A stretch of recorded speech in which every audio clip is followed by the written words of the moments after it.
اگر واپس نہیں لاؤ گے تو تمہارا سر جسم سے جدا ہو جائے گا۔ تیسرے روز رجب کا سر سلطان صلاح الدین ایوبی کے قدموں میں پڑا تھا، اور سلطان ایوبی گہری سوچ میں کھویا ہوا تھا۔ اسی رات کا واقعہ ہے۔ احمد کمال اور لڑکی اس مکان کے برآمدے میں سوئے ہوئے تھے جو انہیں رہائش کے لیے دیا گیا تھا۔ اس مکان میں رہتے ہوئے انہیں 6 روز گزر گئے تھے۔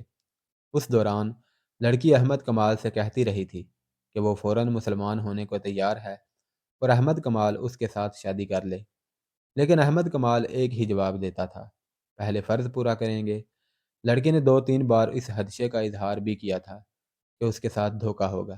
احمد کمال اسے ابھی ایک ہاتھ دور ہی رکھنے کی کوشش کر رہا تھا۔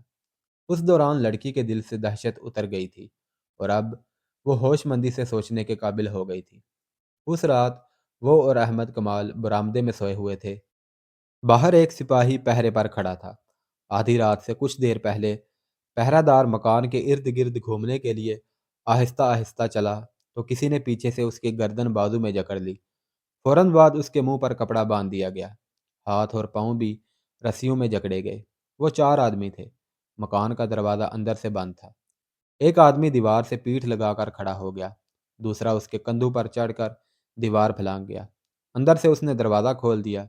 باقی 3 آدمی بھی اندر چلے گئے۔ ایک جو سب سے زیادہ قوی ہیکل تھا، اس نے لڑکی کے منہ پر کپڑا باندھ دیا۔ لڑکی کے جاگنے تک اس نے لڑکی کو دبوچ لیا اور اٹھا کر کندھے پر ڈال دیا۔ 3 آدمیوں نے احمد کمال کو رسیوں سے جکڑ کر اور منہ پر کپڑا باندھ کر پلنگ پر ہی پڑا رہنے دیا۔ اسے مزاحمت کی مہلت ہی نہ ملی۔ باہر جا کر انہوں نے لڑکی پر کمبل ڈال دیا تاکہ کوئی دیکھ لے تو اسے پتہ نہ چل سکے کہ اس آدمی کے کندھوں پر لڑکی ہے۔ شہر سے 4 میل دور فرعونوں کے وقتوں کی ایک وسیع و عریض اور بھول بھلیوں جیسی عمارت کے کھنڈر تھے۔ ان کے متعلق لوگ بہت سی ڈراؤنی باتیں کیا کرتے تھے کہ عمارت کے اندر ایک بلند چٹان ہے۔ اس چٹان کو کاٹ کر بہت سے کمرے اور ان کمروں کے نیچے بھی کمرے بنے ہوئے تھے۔ ان کے اندر وہی جا کر واپس آ سکتا تھا جو ان سے واقف تھا۔ بہت مدت سے کسی نے ان کھنڈروں کے اندر جانے کی جرت نہیں کی تھی۔ مشہور ہو گیا تھا کہ اندر جنوں بھوتوں کا بسیرا ہے۔ اندر سانپوں کا بسیرا تو ضرور ہی تھا۔ سانپوں کے ڈر سے کوئی اس کھنڈر کے قریب سے بھی نہیں گزرتا تھا۔ بڑی خوفناک کہانیاں سنائی جاتی تھی۔ اس کے باوجود یہ 4 آدمی جو لڑکی کو اغوا کر کے لے گئے تھے ان کھنڈروں میں داخل ہو گئے، اور داخل بھی اس طرح ہوئے جیسے یہی ان کا گھر ہے۔ وہ غار نما کمروں، گردشوں اور اندھیری گلیوں میں سے بغیر رکے گزرتے گئے۔ آگے مشعلوں کی روشنی تھی۔ ان کے قدموں کی آہٹوں سے چمگادڑ اڑتے اور پھڑ پھڑاتے تھے۔ چھپکلیاں اور رینگنے والی کئی چیزیں ادھر ادھر بھاگتی پھر رہی تھی۔ اندر مکڑیوں کے جالے اور کائی بھی تھی۔ وہ چٹان میں بنے ہوئے ایک کمرے میں داخل ہو گئے۔ وہاں ایک آدمی مشعل لیے کھڑا تھا جو ان کے آگے آگے چل پڑا۔ آگے سیڑھیاں تھیں جو نیچے اترتی تھیں۔ وہ سب نیچے اتر گئے اور ایک طرف مڑ کر ایک وسیع کمرے میں داخل ہو گئے۔ وہاں فرش پر بستر بچھا تھا، اس کے ساتھ بڑی خوشنما دری تھی۔ کمرہ سجا ہوا تھا۔ لڑکی کو بستر پر ڈال کر اس کے منہ سے کپڑا کھول دیا گیا۔ لڑکی غصے سے بولی: میرے ساتھ یہ سلوک کیوں کیا گیا ہے؟ میں مر جاؤں گی، کسی کو اپنے قریب نہیں آنے دوں گی۔ اگر تمہیں وہاں سے اٹھوا نہ لیا جاتا تو کل صبح تک تمہیں جلاد کے حوالے کر دیا جاتا۔ ایک آدمی نے کہا: میرا نام فیض الفاطمی ہے، تمہیں میرے پاس آنا تھا۔ باقی 2 کہاں ہیں؟ تم اکیلی کیسے پکڑی گئی ہو؟ رجب کہاں ہے؟ لڑکی مطمئن ہو گئی اور بولی: میں خدا کا شکر بجا لاتی ہوں جس نے مجھے بڑی بڑی خوفناک مصیبتوں سے بچا لیا۔ میں منزل پر پہنچ گئی ہوں۔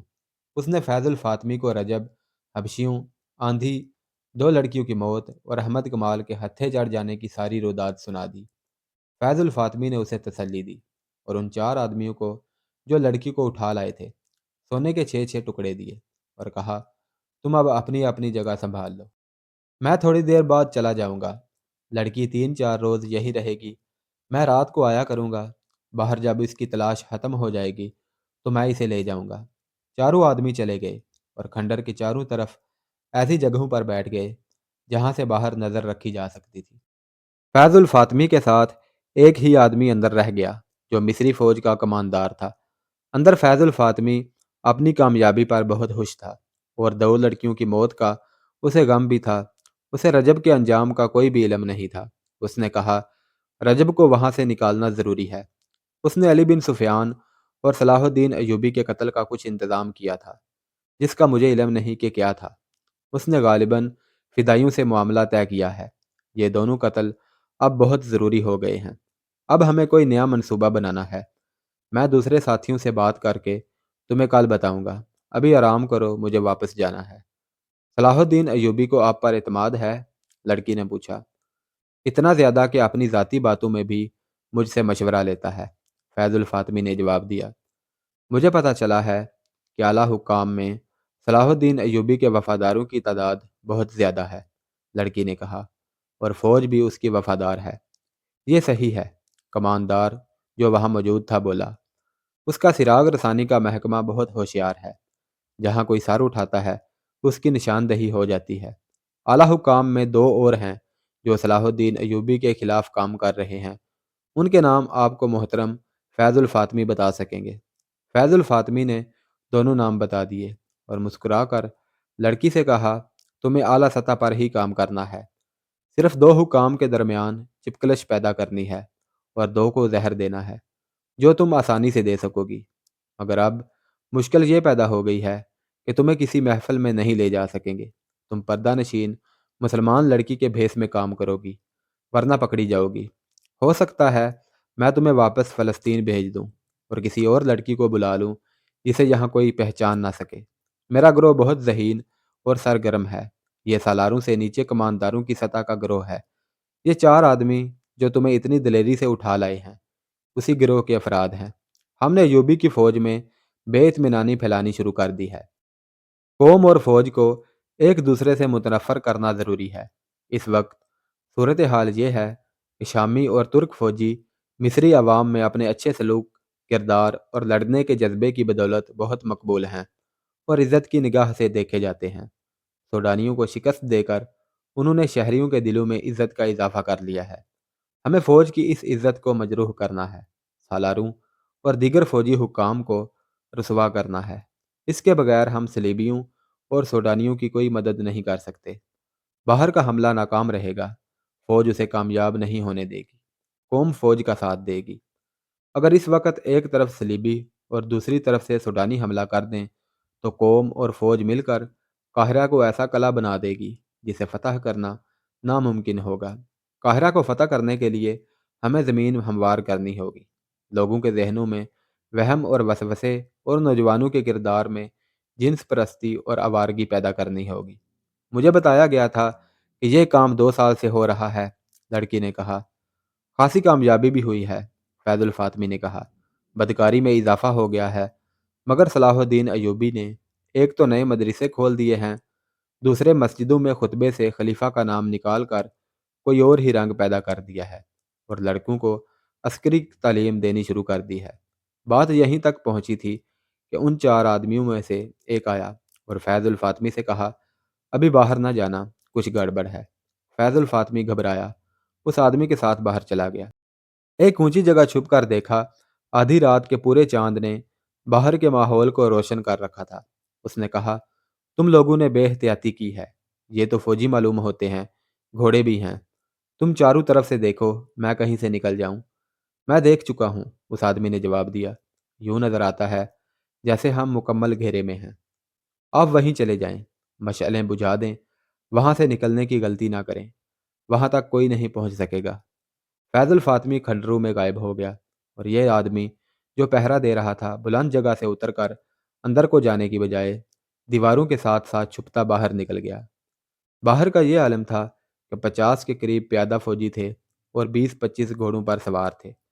انہوں نے سارے کھنڈر کو گھیرے میں لے لیا تھا۔ یہ پہرا دار ان تک پہنچ گیا اور ایک فوجی سے پوچھا، علی بن سفیان کہاں ہیں؟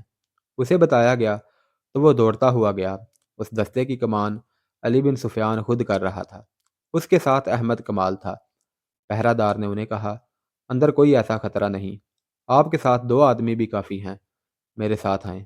یہ پہرا دار ان 4 آدمیوں میں سے تھا جنہوں نے لڑکی کو اغوا کیا تھا۔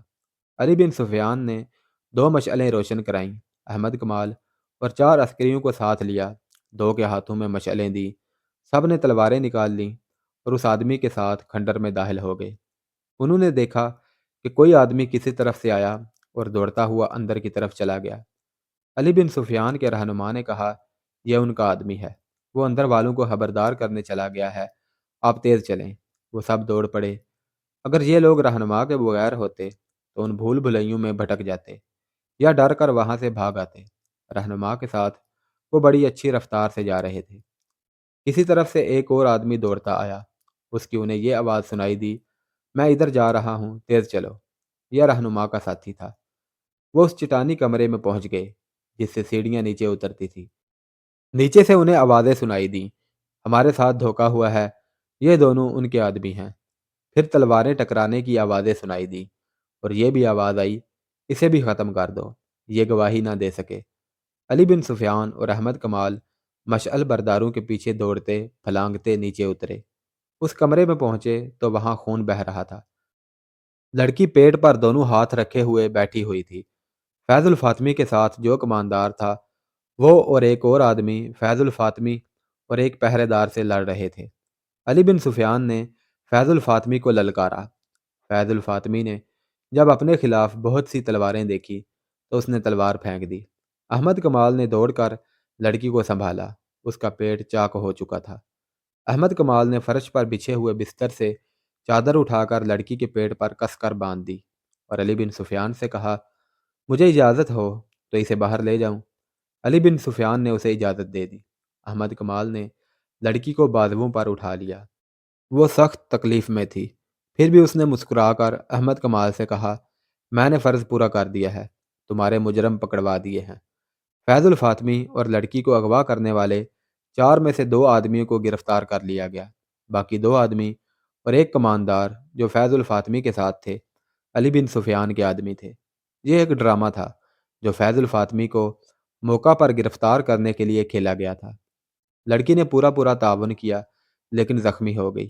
یہ ڈرامہ اس طرح تیار کیا گیا تھا کہ لڑکی سے وہ خفیہ الفاظ معلوم کیے گئے جو اس کے گروہ کو ایک دوسرے کو پہچاننے کے لیے استعمال کرنے تھے۔ لڑکی نے یہ بھی بتا دیا کہ اسے فیض الفاطمی کے پاس جانا تھا۔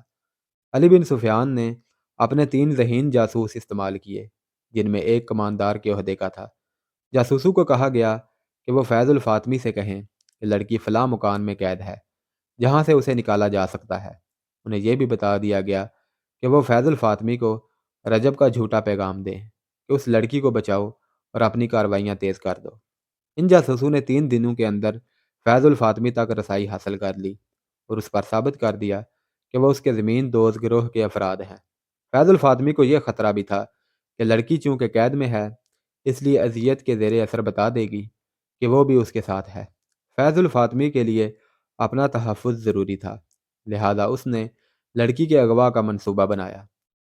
اس میں اس نے کماندار کو اپنے ساتھ رکھا، 2 آدمی علی بن سفیان کے بھیجے ہوئے اور 2 اپنے ملا کر ان کے سپرد یہ کام دیا کہ وہ لڑکی کو اٹھا لائیں گے اور کھنڈر میں پہنچا دیں۔ اس کھنڈر کو انہوں نے کچھ عرصے سے اپنا خفیہ اڈا بنا رکھا تھا۔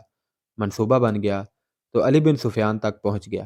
احمد کمال اور لڑکی کو بتایا گیا کہ وہ برآمدے میں سوئیں گے اور رات کے وقت لڑکی اغوا ہوگی جس کے خلاف وہ مزاحمت نہیں کریں گے۔ مکان کے باہر ہر وقت ایک سپاہی پہرے پر رہتا تھا۔ اس رات جو آدمی پہرے پر تھا وہ سپاہی نہیں بلکہ علی بن سفیان کے محکمے کا جاسوس تھا۔ اسے معلوم تھا کہ رات کو اس پر حملہ ہوگا اور حملہ کس طرح کا ہوگا۔ حملہ کرنے والا علی بن سفیان کا آدمی تھا۔ اگر فیض الفاطمی کا آدمی ہوتا تو وہ اسے خنجر مار کر ہلاک کر دیتا۔ اس رات فیض الفاطمی اور کماندار کھنڈر میں چلے گئے۔ مقررہ وقت پر پہرے دار پر حملہ ہوا، دیوار پھلانگی گئی۔ اس وقت احمد کمال جاگ رہا تھا۔ اس نے دیکھا کہ لڑکی کو اٹھا لیا گیا ہے لیکن وہ آنکھیں بند کر کے لیٹا رہا۔ اس نے تڑپنا اس وقت شروع کیا جب وہ رسیوں میں بندھ چکا تھا۔ لڑکی کو کھنڈر میں پہنچا دیا گیا۔ یہ ڈرامہ اس لیے کھیلا گیا تھا کہ فیض الفاطمی نے اغوا کا منصوبہ بنایا اور اس میں اپنے 2 آدمی شامل کر دیے تھے۔ ان پر یہ ظاہر کرنا تھا کہ یہ حقیقی اغوا ہے اور اس میں کوئی دھوکہ فریب نہیں۔ آخر دم تک شک نہ ہوا۔ اغوا کے بعد علی بن سفیان نے پہرے دار اور احمد کمال کی رسیاں کھولی۔ پیادہ سپاہی اور سوار تیار تھے۔ تھوڑے سے وقفے کے بعد وہ کھنڈر کی طرف روانہ ہو گئے اور کھنڈر کو گھیرے میں لے لیا۔ انہیں سب سے پہلے علی بن سفیان کے ہی ایک آدمی نے دیکھا جس نے فیض الفاطمی کو جا کر اطلاع دی، اسے باہر لا کر گھیرا دکھایا